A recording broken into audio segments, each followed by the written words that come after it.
तो सत्यार्थ प्रकाश के दूसरे समोल्लास में अभी तक हमने देखा था कि बच्चे की शिक्षा या एजुकेशन के कॉन्टेक्स्ट में बच्चे के कंसेप्शन से पहले, कंसेप्शन के बाद, प्रेगनेंसी के समय और बच्चा पैदा होने के बाद तो क्या क्या चीजों को ध्यान रखना होता है उसकी एजुकेशन के लिए। जो इनविजिबल अदृश्य शिक्षा कुछ है, इनविजिबल एजुकेशन, वो कंसेप्शन से पहले ही शुरू हो जाती है और धीरे धीरे बच्चा जब माँ के गर्भ से बाहर आता है फिर जो विजिबल एजुकेशन है, जो शिक्षा है, वो चलता है।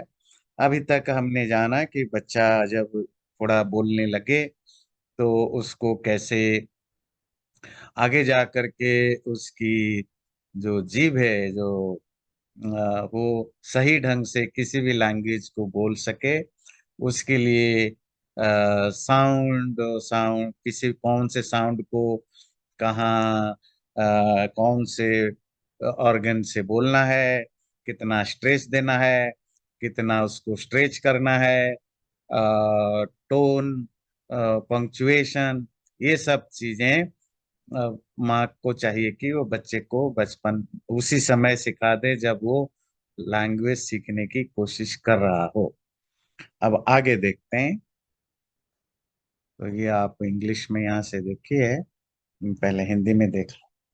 जब वो कुछ कुछ बोलने और समझने लगे तब सुंदर वाणी और बड़े छोटे, मान्य, पिता माता, राजा, विद्वान आदि से कैसे भाषण करना है, उनसे वर्तमान उसके पास बैठने आदि की भी शिक्षा करें, जिसे कहीं उनका व्यवहार अयोग्य ना हो कि सर्वत्र प्रतिष्ठा हुआ करे। अब जब वो छोटे छोटे शब्द वाक्य यूज करने लगे, लोगों को पहचानने लगे, उसी एज से ही उसको ये सिखाने की जरूरत है जो अपने से बड़े हैं या अपने से छोटे हैं उनके साथ कैसी भाषा यूज करना है, कैसा टोन रखना है। वो बड़े माँ बाप, राजा या कोई विद्वान सन्यासी या अपने से छोटे भाई बहन दोस्त, ऐसे लोगों के साथ कैसे बात करना है। और केवल इतना नहीं, जब वो वहां हो, कहीं भी हो, तो उनके होने पर आपकी कैसी बॉडी लैंग्वेज, पर्सनालिटी कैसे होनी चाहिए। ये जो कुछ बताया जा रहा है ये बड़ा आइडियल है, नॉर्मल। बहुत सारे पेरेंट्स करते भी हैं, बहुत सारे पेरेंट्स इन सब चीजों को ज्यादा इम्पोर्टेंस नहीं देते हैं। बच उनके लिए दो तीन चीजें इम्पोर्टेंस रखता है कि उसको खाना मिल जाए, अच्छा एजुकेशन मिल जाए, बड़ा हो करके कुछ इंडिपेंडेंट हो जाए। थोड़ी बहुत और कुछ सिखा देते हैं पर उससे ज्यादा वो बचपन में सिखाते हैं, बहुत लोग नहीं सिखाते। पर ये अगर बचपन से बच्चे के अंदर इस तरह की चीजों को डायरेक्टली इनडायरेक्टली, बच्चों की शिक्षा तो मोस्टली इनडायरेक्टली होती है ना। माँ बाप वो बच्चे के सामने दूसरों से जैसे बिहेव करते हैं तो बच्चा उसमें बहुत कुछ सीख जाता है। कुछ चीजें बच्चों को उसी समय बताना पड़ता है कि ऐसा नहीं, ऐसा, है ना।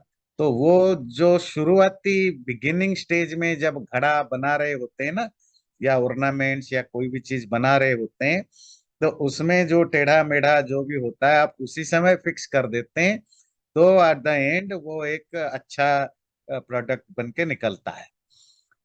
और बच्चों का भी, जिस समय बच्चा जो चीज शुरुआत करता है, जब लैंग्वेज शुरू करता है तो लैंग्वेज को वहीं फिक्स करिए, उसकी प्रोनाउंसिएशन, इंटोनेशन, जो भी पंक्चुएशन। और जब वो बातचीत करता है, लोगों से मिलता है, तो वहीं उसको करेक्ट करने की जरूरत है या सिखाने की जरूरत है कि जब बड़ों से कैसे बात करे, छोटों से कैसे बात करे। अगर कोई व्यक्ति हो तो उसके प्रेजेंस में कैसे आपका बॉडी लैंग्वेज, पर्सनालिटी कैसे हो, रेस्पेक्टफुल हो दूसरों को, ये फील अफेंडेड फील ना हो डायरेक्टली इनडायरेक्टली, वगैरह वगैरह। At the end of the day यही बच्चा आगे जा करके विल बी सोशल, है ना। हम तो ह्यूमन बींग को क्या कहते हैं, मनुष्य को सामाजिक प्राणी से जैसे सोशल एनिमल। तो जो सोशल एडिक्वेट हैं या जो सिविलिटी है वो सीखना जरूरी होता है। और वो चीजें अगर बचपन से डायरेक्ट इनडायरेक्टली दोनों मेथड से सिखा दिया जाए, आगे जा करके फिर बच्चे को कभी कोई प्रॉब्लम ही नहीं होगा, उसकी पर्सनालिटी अपने आप गढ़ा हुआ होगा।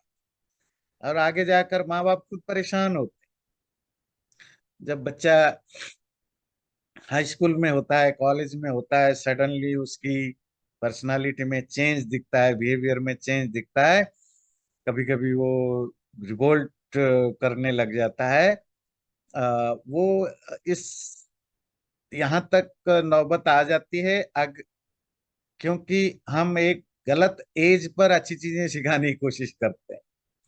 तो पेरेंट्स अच्छी चीजें सिखा रहे थे, पर वो एज, अब वो एज नहीं रहा जहाँ रिसेप्टिविटी रहे। तो ये प्रॉब्लम, बचपन में हम हंसी मजाक में, फन में सब चीजें टाल जाते हैं। तो पर उस वही रिसेप्टिव एज होता है जो ये जो छोटी छोटी पर्सनालिटी को बनाने की जो चीजें हैं, कि आप ज्यादा प्लीजेंट लगें, आप ज्यादा एक्सेप्टेबल बने, आपकी पर्सनालिटी में रेस्पेक्टफुल रहे, जो भी आप सिखाना चाहते हैं। इवन जैसे हम पहले भी बात करते थे कि हम हमारे जो एशियन कंट्रीज के, अफ्रीकन कंट्रीज के बच्चों को हम ना कहने की संस्कार नहीं देते, नो कहने का, जिससे, क्योंकि हम एक्सट्रीम रेस्पेक्ट सिखा देते हैं बड़ों को। हर ब्लाइंडली किसी को भी रेस्पेक्ट करो जो बड़ा है। उसका रिजल्ट होता है कि हम देखते हैं अंडर डेवलप्ड और डेवलपिंग कंट्रीज में, जहाँ थोड़ी ट्रेडिशनल कल्चर है, वहाँ मोस्ट ऑफ बच्चे परसेंटेज वाइज निकालें तो कोई ऐसी डॉक्यूमेंटेशन तो नहीं है, पर 50% से तो ज्यादा है, और पता नहीं कितना लिमिटेशन होगा। बच्चे बचपन में टीन एज तक फिजिकली, मेंटली एक्सप्लॉइटेड होते हैं, अब्यूज्ड होते हैं। By whom? By known person, माँ बाप के दोस्त, माँ बाप के friends, relatives, distinct relatives, close relatives, मामा, चाचा, वगैरह वगैरह वगैरह, और माँ बाप के दोस्त। उनके द्वारा बच्चों के बचपन में बहुत सारा बैड एक्सपीरियंस होता है उनके कारण। प्रॉब्लम है कि माँ बाप उनको ये सिखाया नहीं कि रेस्पेक्ट करना भी जरूरी है, पर नो कहना भी जरूरी है। बच्चे उस समय उस तरह के उनकी ट्रेनिंग माँ बाप से होती है, वो किसी को ना नहीं कह पाते हैं। वो समझ रहे हैं कि उनके साथ कुछ गलत हो रहा है। They don't understand what is going on with them, but they understand something which is not pleasant good. फिर वो ना नहीं कह पाते हैं। और जब माँ बाप से बात करते हैं तो माँ बाप को मना कर देते हैं, नहीं, तुम्हें गलतफहमी हुई होगी, वो तो मामा है, वो तो चाचा है, वो तो बड़ा अच्छा है, वो तो पापा का फ्रेंड है, वो तो मम्मा का फ्रेंड है, वगैरह वगैरह वगैरह। वो तो वैसा हो नहीं सकता, वो तो बड़ा भाई है, वो तो ऐसा है, वो तो बड़ा प्यार करता है, वो फैमिली फ्रेंड है, वो तो ऐसा हो नहीं सकता। तो हम बच्चों की बात को सीरियसली नहीं लेते हैं। और बच्चा बचपन से ही एक अलग टाइप की कुंठा से, एक सप्रेस्ड इमोशन से फिर डेवलप होता है, जिसके साथ बहुत कुछ बुरा हो चुका होता है। पर वो कोई सुनने को तैयार नहीं, तो वो भी एक तरह के उसके अंदर वो फ्रस्ट्रेशन दबा हुआ होता है। तो बहुत सारी चीजें जो हमें उसी एज में सिखाना होता है, जब बच्चा बड़ा होता है, कि जो तुम्हारे दिल में है, अगर तुम्हें ये अच्छा लग रहा है तो हाँ बोलो, नहीं लग रहा है बी ओपन टू से नो। इसी तरह रिस्पेक्ट करना, कहाँ रिस्पेक्ट करना, कहाँ नहीं करना, आपकी बॉडी लैंग्वेज कैसे हो जो दूसरे होते हैं, मतलब जो सोशल बिहेवियर है, उन सब के बारे में। वही एज होता है, रिसेप्टिव एज होता है, ग्रहण करने की एज यही होता है, जब बच्चा बोलने लगता है और दूसरों से मिलने जुलने लगता है। मैं भी ये 2 साल, 1.5 2 साल की होगी आसपास, वहीं से उसकी रियल शिक्षा हो जानी चाहिए। व्यर्थ क्रीड़ा, रोदन, हास्य, लड़ाई, हर्ष, शोक, किसी पदार्थ में लोलुपता, ईर्षा, द्वेषादि न करें। उपस्थेंद्रिय के स्पर्श और मर्दन से वीर्य की क्षीणता, नपुंसकता होती है। हस्त में दुर्गंध भी होता है, इससे इसका स्पर्श न करे। चलिए इतना ही लेते हैं। तो इसमें दो तीन चीजें इन्वॉल्व है। ध्यान रखिए, स्वामी जी जो कुछ भी बातें कर रहे हैं वो धर्मशास्त्रों के, अलग अलग धर्मशास्त्रों में जो वर्णन है उसको वो उसी के बेस पर वो बात कर रहे हैं। अब अगली चीज है कि पेरेंट्स की कर्तव्य है, ड्यूटी है कि बच्चे को इस तरह के बढ़ाएं कि उसके अंदर सीखने की, टू लर्न, उसके अंदर वो इंटेंस डिजायर या प्रबल इच्छा बनी रहे, और ज्ञान के प्रति उसका प्यार रहे। अच्छे लोगों के साथ बैठना उठना, अपने सेंसेस को रेगुलेटेड करना, ये सब चीजें जवानी में बुढ़ापा में नहीं सीखना होता है। ये सब चीजें बच्चा जब बड़ा हो रहा होता है तभी सिखाना होता है, न कि उसको स्पिरिचुअल बनाने के लिए। नहीं, एक ओवरऑल एक इसको कहते हैं होलिस्टिक डेवलपमेंट के लिए, कि उसके अंदर आ, ज्ञान के लिए इंटरेस्ट हो। आगे जाकर माँ बाप ध्यान देते हैं कि बच्चा पढ़ाई करे, जॉब करे, पैसा कमाए, सोसाइटी में स्थान पाए, पर वो एजुकेशन का एक एस्पेक्ट है जिसको आजकल ज्यादातर हम 100% फोकस करते हैं। पर ये तो ठीक है, ये आप करिए, पर उसके अलावा बचपन से उसके अंदर पढ़ाई को वो प्यार करने लगे, वो ज्ञान के प्रति उसका एक अफेक्शन बने, ऐसी ट्रेनिंग या ऐसे एटमॉस्फेयर बनानी चाहिए कि बच्चा सीखने को इंटरेस्ट रखे। वैसे तो हर बच्चा सीखने को इंटरेस्ट रखता है, पर यही पेरेंट्स के अननोइंगली, अनजाने में जो हमारा बिहेवियर होता है, कभी कभी बच्चे को धीरे धीरे धीरे धीरे धीरे कुछ भी पढ़ने से वो डिस्करेज्ड होता है। एक स्पेसिफिक बुक पढ़ने में हम जब फोकस करते हैं तो बच्चा ना स्पेसिफिक पढ़ता है ना जनरल पढ़ता है। बच्चे के अंदर ये क्यूरियोसिटी डेवलप करानी चाहिए। मोस्टली तो बच्चों के अंदर होता है, पर उसको बनाए रखने की जरूरत है। वो कोई भी तरह का ज्ञान हो, ज्ञान में उसकी इंटरेस्ट बनी रहे। कुछ सीखना है, कुछ नई सीखना है, नए जानना है। मोस्टली भगवान ने हर बच्चे के अंदर ये देते हैं। सराउंडिंग और पेरेंटिंग के कारण वो दब जाता है। और हाई स्कूल तक आते आते कुछ बच्चे तो चलो अपने किसी तरह दूसरे कारण से मोटिवेटेड होकर पढ़ लेते हैं, और बहुत सारे बच्चों के पीछे माँ को बाप को पीछे पढ़ना पड़ता है, हाथ धो करके पढ़ाने के लिए, सिखाने के लिए, क्योंकि उसकी पढ़ाई लिखाई में इंटरेस्ट नहीं है। पर बचपन में आप देखेंगे जब 2 साल, 2.5 साल, 3 साल का बच्चा, अगर आप कोई बुक पढ़ते हैं तो वो भी ऐसे ही बैठ के पढ़ जाता है। तो उसकी तो उस समय इंटरेस्ट थी, अब क्यों चली गई? तो कहीं ना कहीं तो प्रॉब्लम है। तो वो फैमिली का को ध्यान रखने की जरूरत है। इसी तरह जो आजकल बहुत सारी चीजें जो स्वामी जी ने बताया, जो आजकल कोई भी कॉमन स्मार्ट समझदार पेरेंट्स ऐसा करते हैं। अच्छे लोगों के साथ मिले, सेंसेस को कंट्रोल करे, ये सब चीजें बचपन से सिखा देना चाहिए। और दूसरा है, वो तो हम जो पढ़े लिखे माँ बाप ध्यान रखते हैं कि बच्चा अन्य बहुत ज्यादा ना खेलें, अननेसेसरी रोए नहीं, अननेसेसरी हंसे नहीं, अननेसेसरी मतलब कोई भी चीज करे, ये तो नेचुरल है। हंसना, खेलना, कूदना, मजाक करना सब नेचुरल है, अब सब होना भी चाहिए। पर वो एक्सट्रीम ना हो, वो सिर्फ वही ना हो जाए, या उसकी कोई इरेगुलेटेड वे में हो जाए, उसका भी माँ बाप को ध्यान रखना होता है कि बच्चा कितना खेले, क्या चीजें खेले तो उसके लिए अच्छा है। हंसने की क्या, जो भी चीजें, ये सब चीजें एक रेगुलेशन शुरू हो जाता है। इन नॉट शेल बोलूं कि बच्चा जब ऐसी एज में आ जाता है, कुछ सीखना जानने की मूड में होता है, तो उसमें पॉजिटिव और नेगेटिव दोनों अप्रोच बहुत मैटर करते हैं। आप हर कुछ खिला नहीं सकते हो, पिला नहीं सकते हो, हाँ नहीं कर सकते हो, हर कुछ मना भी नहीं कर सकते। आपको कुछ चीजों के लिए एनकरेज करना होगा, कुछ चीजों के लिए डिस्करेज करना होगा।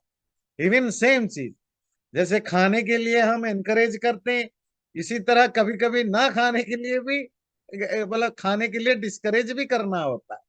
तो ये सब चीजें बच्चा तो सीखेगा ना, नहीं तो बच्चा तो एक बिल्कुल एक अनडिसिप्लिन्ड इरेगुलर लाइफ में चला जाएगा। वो खाना हो, पीना हो, हंसना हो, पढ़ना हो, खेलना हो, चलना हो, दौड़ना, एवरीथिंग एनीथिंग। अब यही तो समय है कि जहां उसको पता रहे कि ये ये सही है, ये गलत है।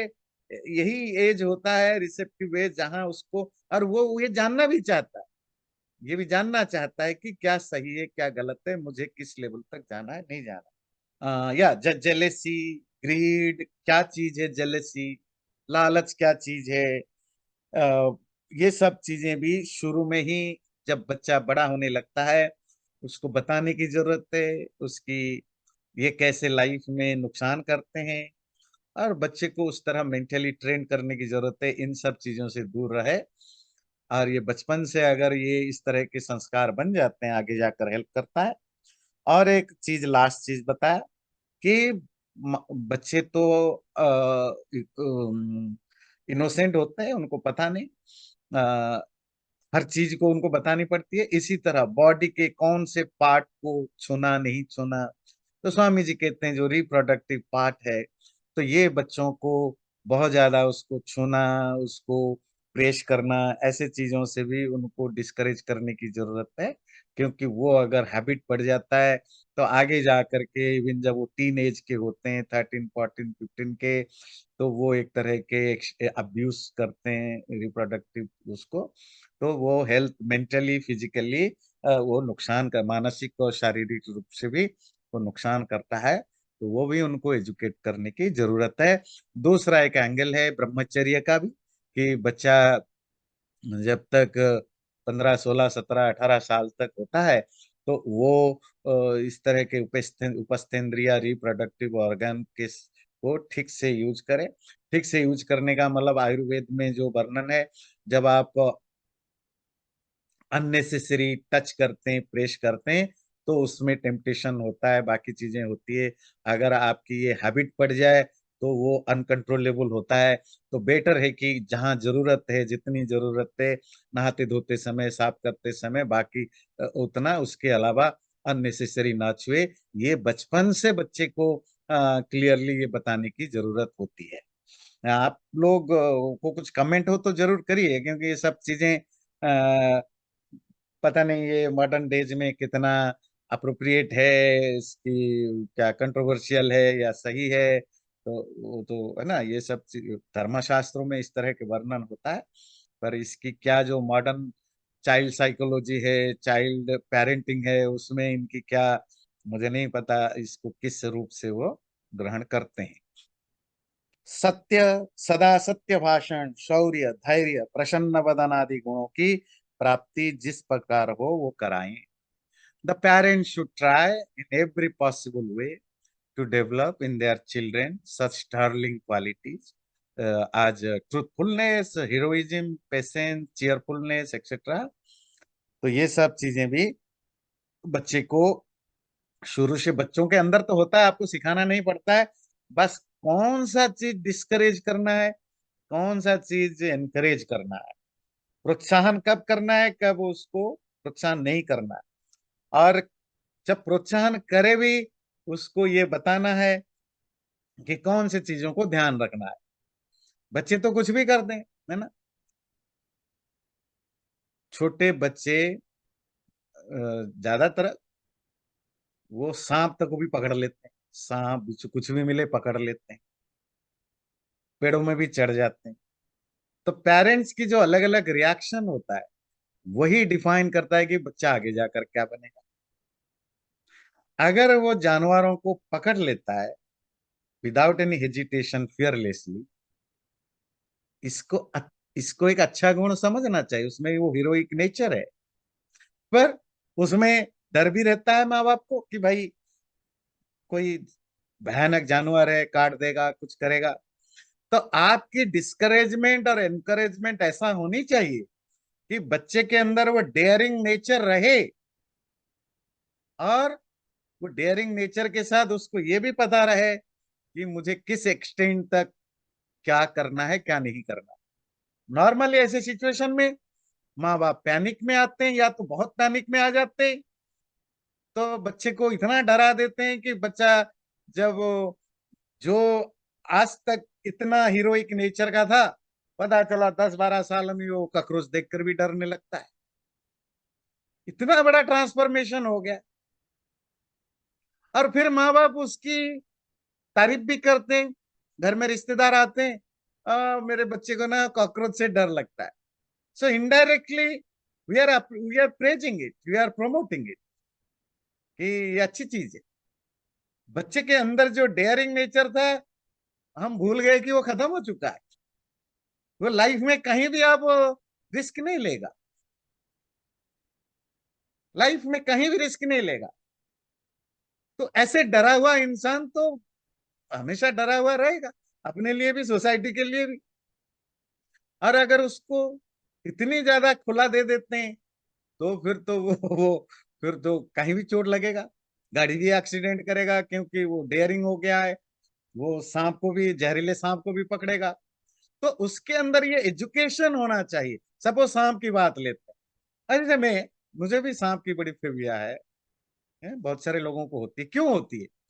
क्योंकि बचपन में हमें कोई सांप मतलब खतरनाक है उसके आसपास नहीं हो। अब बच्चा शुरू में तो सांप को भी छू लेता था और मजा करता था, पर वही बच्चा बड़े होकर मोस्ट ऑफ लोग स्नेक फोबिया में ग्रसित हो जाते हैं। तो ये एजुकेशन अगर हो पाता कि कौन सा सांप जहरीला है, कौन सा नहीं है ना, और किसको नहीं छूना चाहिए, किसी को छूना चाहिए, तो बच्चे में सांप से डर नहीं होता। वो वो सांप अभी भी देख करके डर नहीं लगता। और जो खराब सांप है, जो जहरीले हैं, उनके कैसे डील करना है वो पता। अब कहेंगे आज से 50-100 साल पहले इतनी एजुकेशन ही कहाँ था? नहीं था डेफिनेटली। आज तो ऑनलाइन वगैरह में कर सकते हैं। लेकिन I am saying these are all एक एक आइडियल पेरेंट्स है जो धर्मशास्त्रों में बताया गया। मैं तो जस्ट कुछ एग्जाम्पल देता हूँ। बच्चे के अंदर डेयरिंग नेचर है, उसको भी नॉरिश करना है, उसको भी बढ़ाना है, पर डिसिप्लिन के साथ। उसके अंदर ट्रूथफुलनेस आए, सच सच बोलने के लिए, वो भी एक डेयरिंग होता है, आए। कभी कभी हम अपनी सेल्फिश नेचर के कारण, बेनिफिट के कारण, टेम्पररी बेनिफिट के कारण बच्चे को इनडायरेक्टली, अननोइंगली झूठ बोलना के लिए ओके कर देते हैं। तो बच्चा शुरू में तो सच ही बोलता है, कभी नहीं झूठ बोलता, पर धीरे धीरे वो झूठ और सच दोनों बोलने लगता है। फिर धीरे धीरे वो प्रोपोर्शनली डिपेंड करता है, वो सच ज्यादा बोलता है कि झूठ ज्यादा बोलता है, डिपेंड्स ऑन कि कैसा एटमोसफियर से आगे बढ़ा। पर शुरुआती वो 100% ही ऑनेस्ट होता, फिर बाद में प्रोपोर्शन आ जाता। तो ये हमें ध्यान रखना है हमारे बिहेवियर से, अगेन से डायरेक्ट इनडायरेक्ट, है ना, अज्ञात अज्ञात दोनों तरीके से बच्चे को हम कैसे, किस तरह के एजुकेट करते हैं। और धैर्य, पेशेंस रखने की, पैनिक ना होना, कितनी बड़ी समस्या आए, कुछ भी आए, प्रसन्न वदन, ये बड़ा इंटरेस्टिंग चीज है। और खास करके तो इंडियन सब कॉन्टिनेंट में ये एक्चुअली एक बड़ा प्रॉब्लम है। प्रसन्न वदन समझते हैं, है ना, हैप्पी फेस, है ना।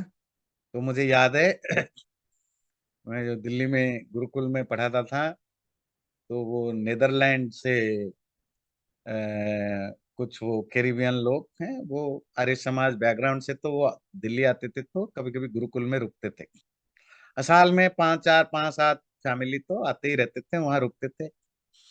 तो कभी कभी पढ़ने की दृष्टि से भी आते थे, कुछ वेद पढ़ ले, कुछ पढ़ ले, तो वहां गुरुकुल में रुकते थे, या घूमने के पर्पज से आते थे, वहां रुक जाते थे।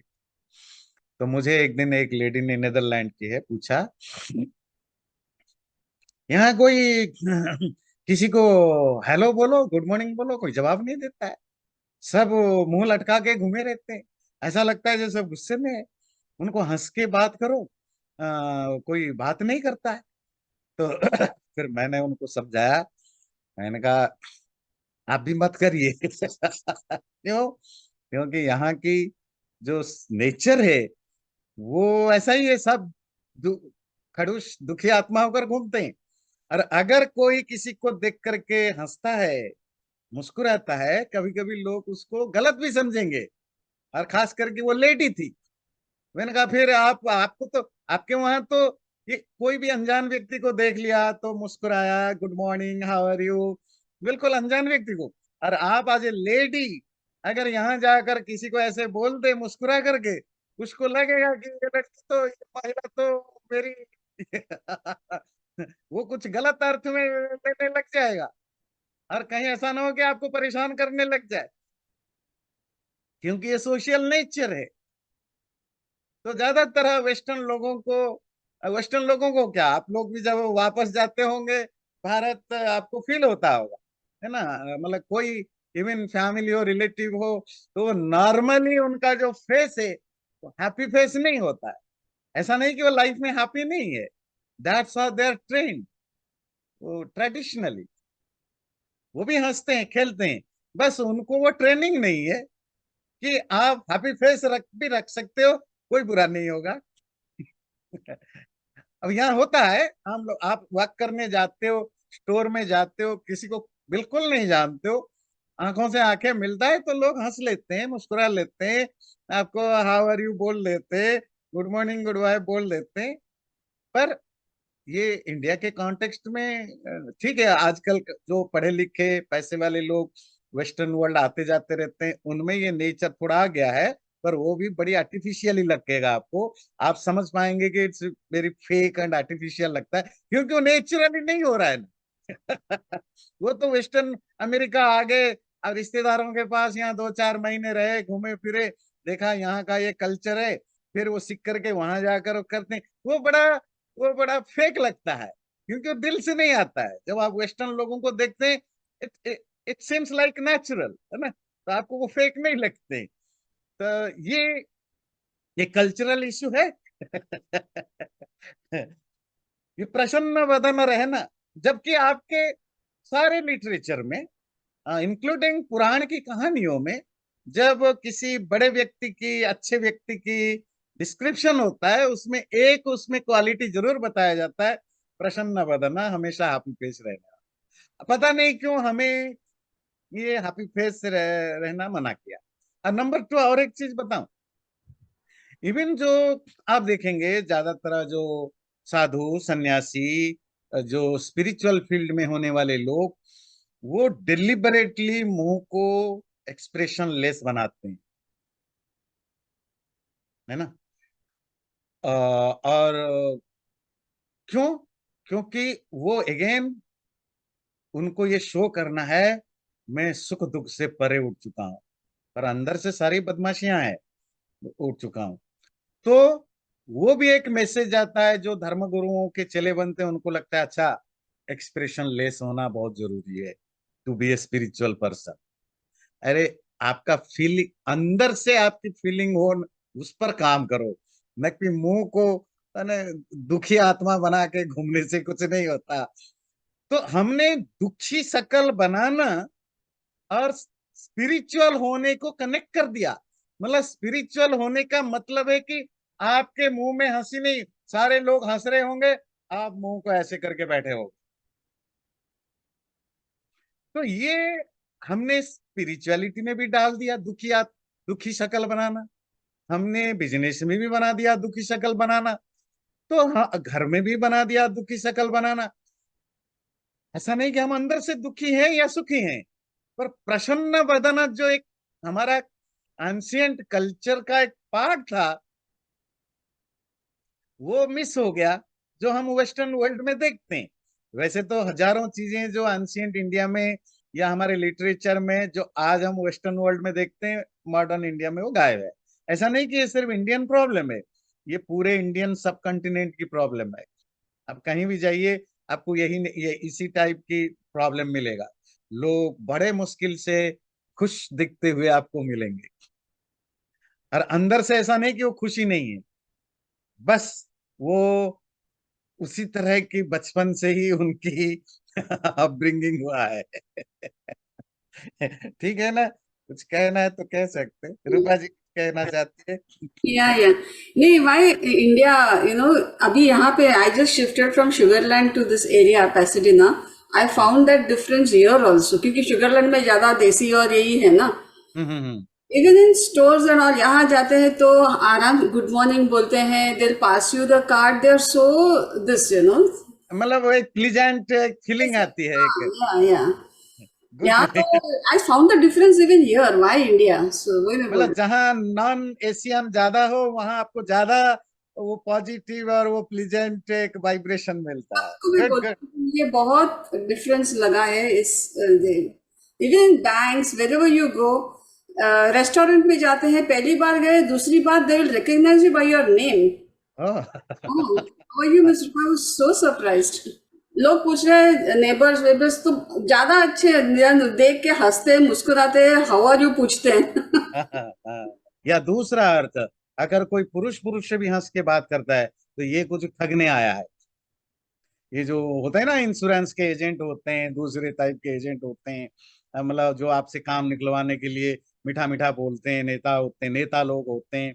तो वो फिर उसका कभी भी सामने वाला खिल के नेचुरली हंस के आपसे बात करे अनजान व्यक्ति से, लोग उसको हमेशा उसी, अगर वो अपोजिट जेंडर है तो उसके साथ वो सेक्सुअल कनेक्शन कर देते हैं, अगर सेम जेंडर का है तो कोई फायदे के लिए कर रहा है ये जोड़ देते हैं। और जिसका परिणाम होता है, बहुत सारे वेस्टर्न ट्रैवलर इंडिया में उनके साथ बहुत बुरा व्यवहार हो जाता है, अगर वो सिंगल लेडी वगैरह हो, इंक्लूडिंग आज भी होते हैं, बहुत होते हैं। तो ये तो देखिए इंटरेस्टिंग टॉपिक है। स्वामी जी ने एक शब्द यूज किया, प्रसन्न वदन, है ना? पूरी सोशल जो स्ट्रक्चर पता लग जाता है कि केवल इसी वर्ड से कि भाई हैप्पी फेस है ना, इतनी सारी चीजें उसके अंदर छुपा होता है। अगर बचपन से ये बच्चे को इस तरह की ट्रेनिंग मिले हर फैमिली में, जनरेशन टू जनरेशन, कि most of time try to be happy, कम से कम आपके सकल खुशनुमा, ऐसा कभी कोई पढ़े लिखे से लेकर अनपढ़ तक, धनी से गरीब तक, कोई ये सिखाता नहीं ना हमारे यहाँ। पर यहाँ सिखाया जाता, नहीं सिखाया जाते तो वो उनकी सोसाइटी में ये रिफ्लेक्ट कैसे करता है? तो हमारी वो बचपन से ट्रेनिंग नहीं है। तो अगर वो हो तो शायद सोशल वो चेंज आपको देखने के मिले। फिर जब हंसता हुआ मुंह ज्यादातर लोगों का होगा, फिर कोई किसी को शक नहीं होगा कि ये हंस रहा है तो इसके पीछे कोई बैकग्राउंड होगा। कोई रेयरली हंसता है तभी तो ये गलत मीनिंग निकालते हैं। चलिए आगे चलते हैं। जब पांच पांच वर्ष के लड़का या लड़की हो तो देवनागरी अक्षरों का अभ्यास कराएं, अन्य देशीय भाषाओं के अक्षरों का भी। उसके पश्चात जिनसे अच्छी शिक्षा, विद्या, धर्म, परमेश्वर, माता पिता, आचार्य, विद्वान, अतिथि, राजा, प्रजा, कुटुंब, बंधु, भगिनी, भृत्य आदि से कैसे कैसे बरतना, इन बातों के मंत्र, श्लोक, सूत्र, गद्य, पद्य भी अर्थ सहित कंठस्थ कराएं। यहाँ से फॉर्मल एजुकेशन की ग्रेजुअली स्टार्ट हो जाता है। पहली चीज है, अब उसको वो सीखना है, अल्फाबेट सीखना है। किस लैंग्वेज में सिखाए? तो स्वामी जी कहते हैं देवनागरी, और अगर देवनागरी आपकी मदर टंग नहीं है, मदर लैंग्वेज, तो फिर जो भी आपकी देशी भाषा। देवनागरी किसको कहते हैं? तो जो भी हिंदी, मराठी, नेपाली, इन भाषाओं का जो स्क्रिप्ट है उसको देवनागरी स्क्रिप्ट कहा जाता है। तो स्क्रिप्ट और लैंग्वेज दो अलग अलग चीजें हैं। जैसे यूरोप में आप देखते हैं, मोस्ट ऑफ हो सकता है कुछ एक आधा अलग हो, मुझे पता नहीं।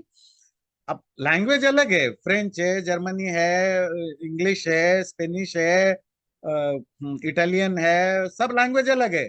पर उन सब ने एक स्क्रिप्ट को रखा है, रोमन स्क्रिप्ट, है ना। तो वो इंग्लिश स्क्रिप्ट नहीं है, वो फ्रेंच स्क्रिप्ट नहीं है, वो स्क्रिप्ट तो रोमन है। उस रोमन स्क्रिप्ट को मोस्ट ऑफ यूरोपियन, मेरे ख्याल से सारे यूरोपियन लैंग्वेज में उन्होंने इसको रखा है। इवन स्कैंडिनेवियन कंट्रीज भी मेरे ख्याल से रोमन स्क्रिप्ट ही यूज करते हैं। उनकी लैंग्वेज अलग है, वो स्वीडन है, नॉर्वे है, जो भी है, तो उनकी लैंग्वेज अलग है, पर स्क्रिप्ट मेरे ख्याल से वो वही है, रोमन स्क्रिप्ट। अब भारत में प्रॉब्लम क्या होता है, और आप अपनी जो देशी, स्वामी जी कहते हैं जो देशी लिपि है, सपोज आप बंगाली हैं, तेलुगु हैं, उड़िया है, तमिल है ना, तो आपकी जो स्क्रिप्ट है वो भी सीखें। तो बच्चा अगर वो एक या दो स्क्रिप्ट जरूर सीखे, तभी आप देखेंगे। आप पूरे यूरोप घूम आइए, आपको लैंग्वेज आता हो नहीं आता हो, थोड़ी बहुत अंग्रेजी भी आती हो, तो आपको प्रॉब्लम नहीं होगा। क्यों?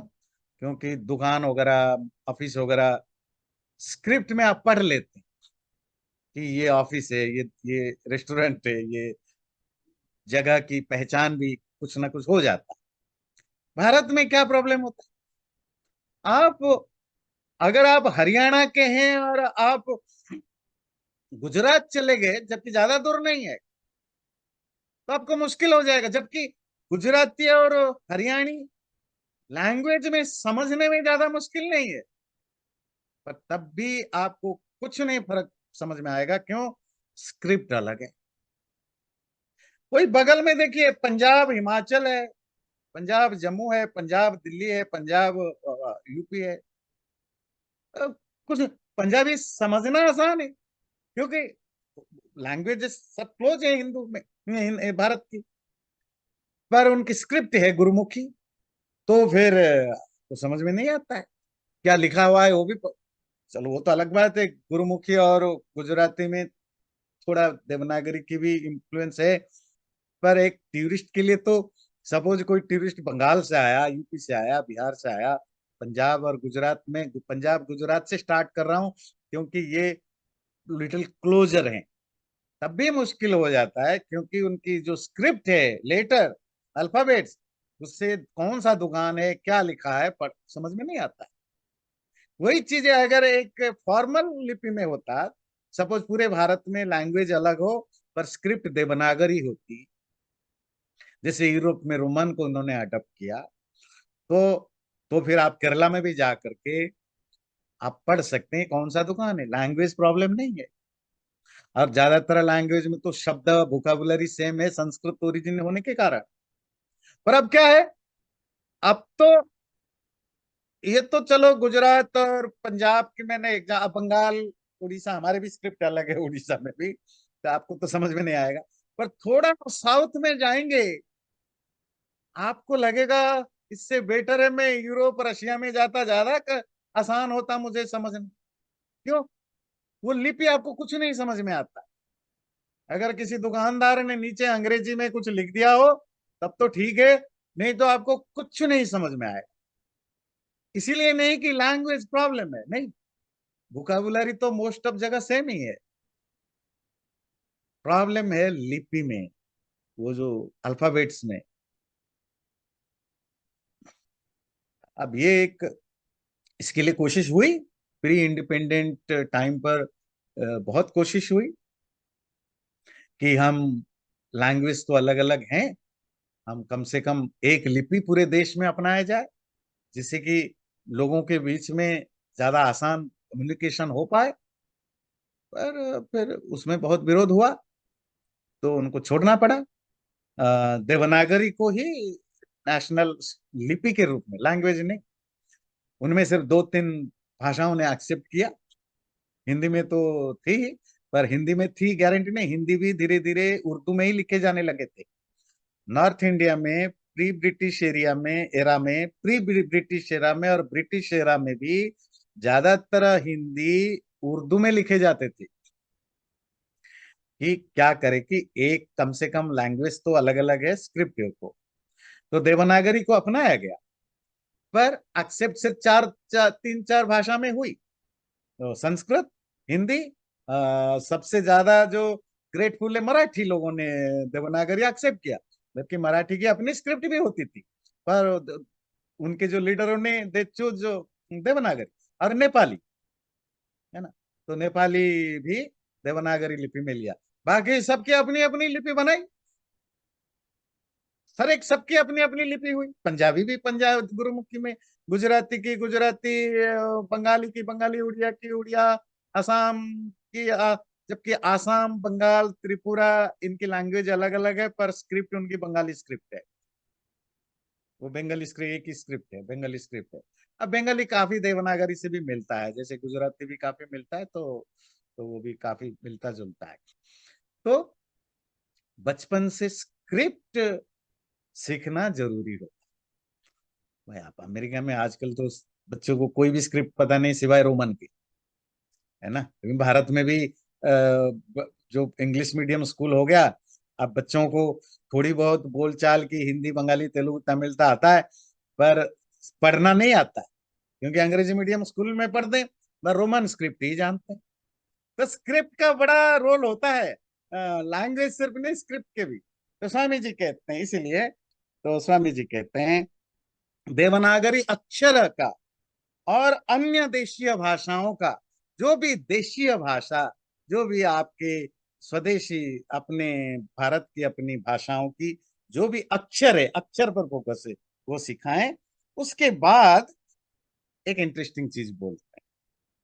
छोटे बच्चा अभी 5 साल का है, 4 साल, 5 साल, 6 साल, क्या सिखाएं? कहते हैं मंत्र, श्लोक, सूत्र, पोएम, प्रोज आदि उनको रटाएं। रटाएं, सिखाना नहीं, उनको मेमोराइज कराएं। किससे रिलेटेड? जिसमें विद्या, नॉलेज, धर्म, परमेश्वर, पेरेंट्स, आचार्य, विद्वान, फैमिली, रिलेशनशिप, इन सब के बारे में अच्छी अच्छी बातें बताई गई हो। धर्म किसको कहते हैं, धृति, क्षमा, दमो, स्तेयम, ये रटवा देना, सिखाने की जरूरत नहीं है। अगर उसका मेमोराइजेशन है, जब वो 14, 15, 16, 18 का बनेगा, अगर वो श्लोक उसको याद है, तो अपने आप उसका अर्थ ढूंढ लेगा। 4 साल के बच्चे को आप क्या समझाओगे? तो समझाओगे भी, समझ के वो करेगा क्या? पर पर 15 साल के बच्चे को आप रटा नहीं सकते हो, वो क्वेश्चन पूछेगा। हम वेस्टर्न और ईस्टर्न दोनों जगह गलतियां कर रहे हैं। ईस्टर्न में हम कहते हैं सब चीजें रट डालो, आईआईटी में भी पढ़ो तो भी रट रट रट लो। और यहाँ कहते हैं रटने की कुछ जरूरत नहीं, खाली समझो। तो मैं यहाँ संस्कृत स्कूल मंटेश्वरी में भी मैं इतने सालों से स्ट्रगल करता हूँ, कोई समझने को तैयार नहीं। कि छोटे बच्चों को ज्यादा फोकस समझाने में मत करो, उनको मेमोराइज कराओ। 15, 16, 17, 18, 20 साल में उसको वो 10, 20, 50 श्लोक मंत्र याद हो, तो उसको वो याद आता है किसी से सुन के, कुछ करके।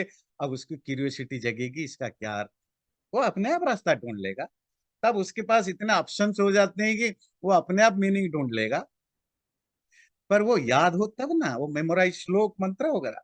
इसीलिए स्वामी जी का भी जोर है इस एज में, समझाओ वो जो उसके अभी काम की चीजें हैं, कैसे बिहेव करना है, क्या, ये समझाने की चीजें। जो फ्यूचर की चीजें अभी बस इसको मेमोराइज कराओ, सब चीजें नहीं, कुछ अच्छे अच्छे श्लोक, दोहा, मंत्र, प्रोज, पोएम, उसको रटवाओ, याद करवाओ। अभी आपसे बात हुई, धर्म क्या है, धृति, क्षमा, दमो, स्तेयम, कितने बड़ों को पता है। अगर हर बचपन में हमें ये याद हुआ होता, बड़े होने पर तो वैसे ही हम ढूंढ ही लेते, क्योंकि हमें क्यूरियोसिटी होती है धर्म क्या है, तो पता लग जाता। अब तो बड़ों को भी पता नहीं हमारा धर्म का मतलब क्या होता है, पूजा पाठ के अलावा कुछ समझते नहीं है। तो बच्चा अपने आप ढूंढ लेगा कि श्लोक का अर्थ क्या है। पेशेंस रखना, सत्य बोलना, पढ़ाई लिखाई में, ये सब धर्म का डेफिनेशन में आता है। हम तो धर्म समझते हैं पूजा पाठ, पर ये बचपन में बच्चे को समझ में नहीं आएगा ये पूजा पाठ होता क्या है। पेशेंस होता क्या है। 5 साल के बच्चे को क्या ये सब समझ में आएगा, आएगा भी कितना आएगा। इसीलिए स्वामी जी कहते हैं इस एज में अच्छे अच्छे श्लोक मंत्र चूज करके उनको याद करवाओ, पारायण कहते हैं मेरे ट्रेडिशनल में। फिर जिनसे संतान किसी धूर्त के बहकावे में न आए, जो विद्या धर्म विरुद्ध भ्रांत जाल में गिराने वाला व्यवहार हो, उनका भी उपदेश करने। और एक चीज कह के खत्म करते हैं, अगर आपने पहले से ही उसको बता रखा है, ये रटवा रखा है, धर्म क्या है ये उसके लिए श्लोक है, गलत क्या है ये इसके श्लोक है, अच्छे दोस्त कैसे होते हैं इसकी ये हमारे यहाँ से श्लोक मिलता है, नीति श्लोक वगैरह। अच्छे दोस्त की डेफिनेशन, लक्षण, बुरे दोस्तों की लक्षण वगैरह सब चीजों का मिलता है।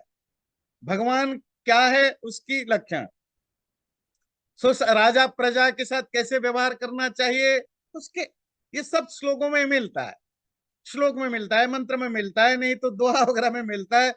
बच्चे को रटवाया, थोड़ा बहुत ट्रांसलेशन तो आपने बताया, हल्की फुल्की तो आप ट्रांसलेशन बताएंगे, एक्सप्लेनेशन तो बाद में करेगा। तो होगा क्या, बच्चा जब बड़ा होगा, इवन वो कुछ अभी कुछ पढ़ा भी ना हो, उसको कोई ठग नहीं सकता। जिस तरह आज ज्यादातर लोग साइंटिस्ट हैं, इंजीनियर है, डॉक्टर हैं, लॉयर हैं, प्रोफेशनल हैं, इतने हाईली एजुकेटेड होने पर भी ज्यादातर लोग, अगर एथिस्ट है तो ठीक है, अगर एथिस्ट नहीं है, हमेशा वो ठगा जाता है धर्म के नाम पर, स्पिरिचुअलिटी के नाम पर। क्यों? उसको कुछ नहीं पता। ये 10 15 20 50 लोग उसकी लाइफ बदल देंगे अगर उसको याद होता। वो हम आगे पढ़ेंगे। फिर स्वामी जी कहते हैं बच्चे को बचपन से ये भी सब सिखाना है, क्या क्या क्या भ्रम है, किसी के द्वारा बेवकूफ ना बनाया जा सके। तो वो हम अगले बार पढ़ेंगे कि जैसे ये जो भूत प्रेत को मानना, जादू टोना वगैरह को मानना, इन सब चीजों से आप इजीली ड्यूप्ड नहीं होगे, आप इजीली ट्रैप्ड नहीं होगे। अगर बचपन में आप इवन गिने चुने 15 20 श्लोक मंत्र भी याद करा हुआ और थोड़ी हल्की सी ट्रांसलेशन बताओ, वो भी आपको ठगना बड़ा मुश्किल है। आपको कोई धर्म के, रिलीजन के, स्पिरिचुअलिटी के या सोशल बिहेवियर के नाम पर आपको कोई ठगना चाहे नहीं ठग सकता। इतना, इतनी पावर है उन 20 25 50 श्लोकों का। और बचपन में इनको याद करना बाएं हाथ का खेल होता है, बच्चे बहुत फास्ट मेमोराइज करते हैं। तो हम आगे पढ़ेंगे। चैनल को सब्सक्राइब जरूर करें और वीडियो अच्छा लगे लाइक भी जरूर करें।